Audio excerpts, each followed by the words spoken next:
एक बार की बात है। एक गांव में एक किसान रहता था। उस किसान को जानवर पालने का बहुत शौक था।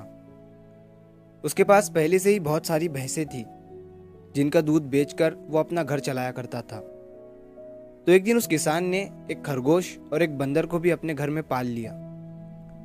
अब काफी दिन गुजरने के बाद उस किसान ने उस खरगोश और बंदर के साथ खेलने का सोचा। उस किसान ने अपने खेत में बहुत सारे छोटे छोटे गड्ढे कर दिए और फिर उन गड्ढों पर मिट्टी डालकर उन गड्ढों को बंद कर दिया और किसी एक गड्ढे में उस किसान ने एक गाजर को छुपा दिया।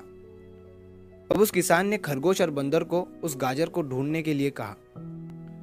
खरगोश बहुत ही कॉन्फिडेंट था और उसे अपने आप पर बहुत विश्वास था। उसने एक एक गड्ढे को खोदना शुरू किया और गाजर ढूंढने लगा। लेकिन बंदर जो था वो बहुत ही नेगेटिव और आलसी था। उसने सोचा कि खेत में इतने सारे गड्ढे हैं और वो गाजर किसी एक गड्ढे में है, इतना कौन ढूंढेगा। वो बंदर ये सोचकर एक गड्ढे के ऊपर जाकर सो गया। अब उधर खरगोश अपनी पूरी मेहनत से गाजर ढूंढ रहा था। एक एक करके खरगोश ने सारे गड्ढे देख लिए, लेकिन उसे किसी भी गड्ढे में गाजर नहीं मिली। सिर्फ एक गड्ढा बाकी रह गया था जिसके ऊपर बंदर सो रहा था।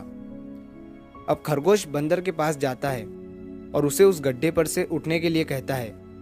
जैसे ही बंदर उस गड्ढे पर से उठता है, खरगोश गड्ढा खोद कर गाजर बाहर निकाल लेता है और अपने मालिक को ले जाकर दे देता है। बंदर ये देखकर हैरान हो जाता है कि जिस गड्ढे के ऊपर वो इतनी देर से सो रहा था, गाजर उसी के अंदर थी। वो सिर्फ एक बार खोद कर देख लेता तो गाजर उसे मिल जाती और वो मालिक की नज़रों में बड़ा बन जाता। यही सोचकर वो अपने किए पर पछता रहा था। दोस्तों, इस कहानी से हमें 3 बहुत बड़ी सीखें मिलती है। पहली ये है कि हमें कभी भी अपने काम के प्रति नेगेटिव नहीं सोचना चाहिए। जैसे उस बंदर ने सोचा कि इतने सारे गड्ढे हैं और गाजर किस गड्ढे में है पता नहीं। यही सोचकर उसने उस काम को अपने लिए बड़ा बना दिया। और दूसरी सीख हमें इस कहानी से ये मिलती है कि हमें एटलीस्ट कोशिश भी तो करनी चाहिए, क्योंकि हम जब तक कोशिश नहीं करेंगे किस्मत भी हमारा साथ नहीं देंगी। अगर वो बंदर जिस गड्ढे पर सोया हुआ था वहां से ही गाजर को ढूंढना शुरू करता तो उसे गाजर मिल जाती, लेकिन उसने कोशिश ही नहीं किया।